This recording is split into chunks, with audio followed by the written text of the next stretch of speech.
మన ప్రతిభని మనం కాపాడుకోగలగాలి. ఖచ్చితంగా మనం ప్రతిభావంతులమైతే ప్రతిభని కాపాడుకోగలిగితే ఈ ఉద్యోగం కాకపోతే ఇంకో ఉద్యోగం, ఈ కంపెనీ కాకపోతే ఇంకో కంపెనీ, మనం తీసేసినందుకు వాడు ఏడవాలి, మనం ఏడిచే పరిస్థితి రాకూడదు. అంటే నిరంతరం విద్యార్థులు గమనించాలి, ఉద్యోగంలో ఉన్నప్పుడే ముందు ఎంటెక్ వాళ్ళు ఎంబీఏ వాళ్ళు ఉన్నారు, పెళ్లి చేరతారు కాబట్టి చెబుతున్నా, ఉద్యోగంలో ఉన్నప్పుడే 4 రాళ్ళు వెనకేసుకోవాలి. 4 రాళ్ళు అంటే గులకరాళ్ళు మట్టి రాళ్ళు కాదమ్మా, రూపాయలు. ఇవాళ యువతరానికి తెలియని విషయం ఏంటంటే, ఉద్యోగంలో చేరగానే నెలకు 75,000 వచ్చిందనుకోండి, భార్య పెళ్లి చేసుకుంటాడు, ఆవిడ కూడా 75,000 వస్తాయి, ఇద్దరికి కలిపి 150,000 కదా. వెంటనే రాగానే ఏం చేస్తారు, మామూలు ఇల్లు కొనరు, విల్లా విల్లా విల్లా అంటే విల్ల ఆడిపోవడమే. ఇంకా ₹1 కోటి విల్లా కొనేస్తాడు, బ్యాంకు వాడు ఇస్తాడు, వాడు సొమ్మేం పోయింది, బ్యాంకు వాడు ఇస్తాడు, లోను ఇచ్చేమంటాడు, నెలకి ₹1,00,000 50,000 వాయిదా వేస్తాడు, నెలకి 50,000, అలా 15 ఏళ్ళు కట్టమంటాడు. వీళ్ళు ఏమనుకుంటారు, 15 ఏళ్ళు మనకి 1,50,000 ఇంకా పెరుగుతుంది, ఏం పర్వాలేదు కట్టేయచ్చు అని సంతకాలు పెట్టేస్తారు. 4 ఏళ్ల వీళ్ళు ఉద్యోగం పోతుంది, ఎవడు కడతాడండి ఈ డబ్బు? అప్పుడు విల్లాలో ఉన్నా సుఖంగా ఉండగలరా? జీవితంలో నేర్చుకోవలసింది ఏమిటి అంటే, భారతీయ సంస్కారం, simple living and high thinking. చాలా సాధారణంగా జీవించాలి, ఉన్నతంగా ఆలోచించాలి, అది భారతీయ జీవన విధానం. దయచేసి యువకులు రేపు పెళ్లిళ్ళు అవగానే ఉద్యోగాల్లో జరగానే ఇంటి నిండా సామాను పెంచుకోకుండా అమ్మా, అవసరం లేదు. ఓ పెద్ద ఐరావతం అంత సోఫా అవసరం. నువ్వు ఉన్నదేమో ఇక్కడ ఆ రమణారెడ్డిలో ఉన్నావు సన్నగా, ఇక్కడ నీకు సోఫా దేనికి పని లేక సన్నగా ఉన్నావు, ఇక్కడ 0 సైజు నడుము వేసుకుని తిరుగుతున్నావు, ఇక్కడ అటు ఇటు. ఇక్కడ నీకు మళ్ళీ సోఫా ఐరావతం, మళ్ళీ ఇప్పుడు మొగుడుకో సోఫా, అదో ఐరావతం, దీనికి మళ్ళీ పక్కన 2 కుర్చీలు, ఇవన్నీ కలిపి మొత్తం 2 లక్షల సెట్టింగ్. ఎవడ కట్టాలని డబ్బులు? 2 ప్లాస్టిక్ కుర్చీలు ఇంట్లో బారేసుకుంటే పోలా, పని అయిపోయింది. అద్దె ఇంట్లోనే ఉండాలి, సుఖంగా బతకాలి. సొంత ఇల్లు మనం అప్పు చేయకుండా కట్టుకోగలిగినప్పుడే కట్టుకోవాలి ఖచ్చితంగా, బ్యాంకు లోన్ కూడా తీసుకోవద్దు. సొంత ఇల్లు కట్టుకోగలిగినాడు కట్టుకుంటాం, అంతవరకు అద్దెంట్లో ఉన్నాం అనుకోండి, ఉద్యోగం పోయినా పర్వాలేదు వెళ్ళిపోతాం, దానికే ఉందండి. ఇది ఆదాయ సూత్రం, ఇది విజయ సూత్రం. జీవితంలో ఆత్మహత్య పరిస్థితే రాదు ఇలా ఉంటే. ఇవాళ సాఫ్ట్వేర్ వాళ్ళు గమనించలేకపోతున్నది ఏమిటంటే, జీతాలు బాగున్నాయి కదా అని అప్పులు చేసేస్తున్నారు, బ్యాంక్ లోన్లు, ఇన్స్టాల్మెంట్, సోఫా వాయిదా, టీవీ వాయిదా, ఫ్రిడ్జ్ వాయిదా, అన్నీ వాయిదా, చివరికి సుఖ సంసారం కూడా వాయిదా. 1వ తారీఖున జీతం వచ్చేసరికి వాయిదాలు కట్టేసరికి చేతిలో ఏం లేవు, ₹5 మిగిలే ఇక్కడ టీ తాగడానికి, అది కూడా ₹5 టీ కూడా రాదు వేళ.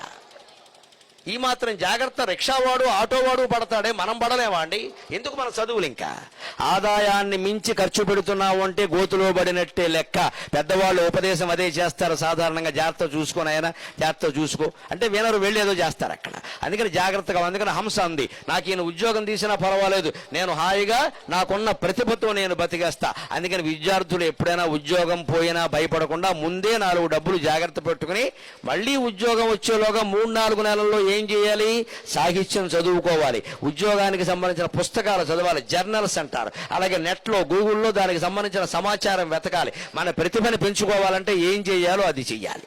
ఉద్యోగంలో చేసినప్పుడు 12 గంటలు చేసాం, 13 గంటలు చేసాం, స్ట్రెస్ ఒత్తిడి అన్నాం కదండి. మరి ఇప్పుడు ఉద్యోగం లేదు కదా, ఏ ఒత్తిడి లేదుగా, సుఖంగా ఇంట్లో కూర్చొని చదువుకోవచ్చు కదా. ఆధ్యాత్మిక గ్రంథాలు కూడా చదవాలి. ముఖ్యంగా వివేకానందుడు పుస్తకం చదివిన వాడెవడు జీవితంలో ఆత్మహత్య చేసుకోడు. వివేకానందుడు లిటరేచర్ చదవండి, సాహిత్యం చదవండి. రోజుకొక అరగంట కేటాయించండి యువతరం. మీరు చిన్నవాళ్ళైనా మీకు నమస్కరించి కోరుతున్నా, వివేకానందుడు సాహిత్యం చదవడానికి రోజుకొక అరగంట రాత్రి పడుకోబోయే ముందు కేటాయించండి. 9:30 నుంచి 10 లేదా 10 నుంచి 10:30 పడుకోబోయే ముందు ఆయన సాహిత్యం చదివి పడుకోండి.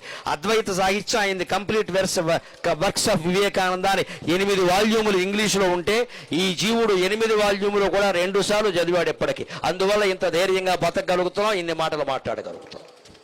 నేను దానికి పెట్టుకున్న సమయం రాత్రి 9:30, 10. నేను 10ంటికి పడుకుంటాను, 5 గంటలకు లేస్తాను, ఖచ్చితంగా 7 గంటలు నిద్ర, తిరుగులేదు. ఆ సమయంలో ఫోన్ కట్టేస్తాను.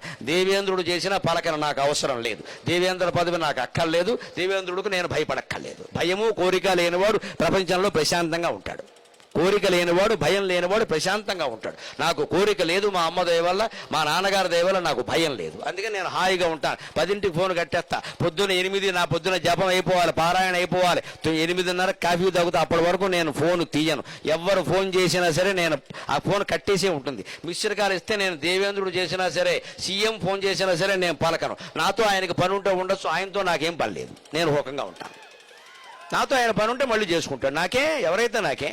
ఆయన ఏమైనా అనుకుంటాడు అనుకొని నేను దీను అంతే. ఇంత ఖచ్చితంగా ఫోన్ విషయంలో నిబంధనలు ఉంటే జీవితంలో సుఖంగా ఉంటాం. అంతేగాని ఫోన్ చేశాడు ఏమన్నా అనుకుంటున్నాం, he may feel in a different way అని ఇంగ్లీష్లో మాట్లాడక్కర్లేదు. ఇక్కడ అర్ధరాత్రి కూడా ఫోన్లు మాట్లాడతారండి, వాడు ఎవడో ఫీల్ అవుతాడు, ఫూల్ అవుతాడు, మనకెందుకే గొడవ. మనం దీయమంతే. కొన్ని నిబంధనలు ఉండాలి, కొన్ని క్రమశిక్షణలు ఉండాలి, లేకపోతే జీవితంలో శాంతి ఉండదండి, అశాంతి మిగులుతుంది ఖచ్చితంగా. ప్రతి వాళ్ళ ఫోన్లో మనం మాట్లాడాల్సిన పనే లేదు. ఓ సమయం పెట్టేస్తాం ఖచ్చితంగా. నాతో ఎవరు మాట్లాడాలన్నా నేను ఇదివరకే చెప్పాను, సాయంత్రం 4 నుంచి 5. ఇంకో టైంలో నేను పలకను.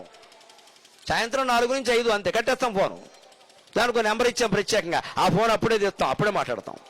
23 గంటలు నాకు సమయం మిగిలింది, అందులో 13 గంటలు ఫోన్ కట్టేస్తాను, మిగిలిన 10 గంటలే మిగిలింది. బాగా ఆప్తులు, మిత్రులు, సన్నిహితులైన వాళ్ళు ఏదైనా ఉంటే మాట్లాడతారు, అంతే అయిపోయింది. మిగిలిన సమయం అంతా నాకు మిగిలింది. గొప్ప కోసం కాదు, యువతరం గమనించండి. నా వయస్సు 61. ఇప్పుడు నేను ఇంటి దగ్గర ఉంటే రోజుకు 10 గంటలు చదువుతానమ్మా. 10 hours స్టడీ, 10 గంటలు చదువుతాను.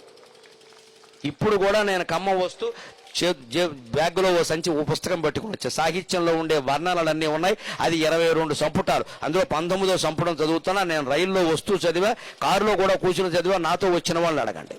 61 ఏళ్ళకి నాకు అవసరమా ఈ చదువు? నాకు ఏమైనా పరీక్షలు ఉన్నాయా? కానీ నిత్య విద్యార్థిగా ఉన్నవాడే జీవితంలో విజయం సాధిస్తాడు.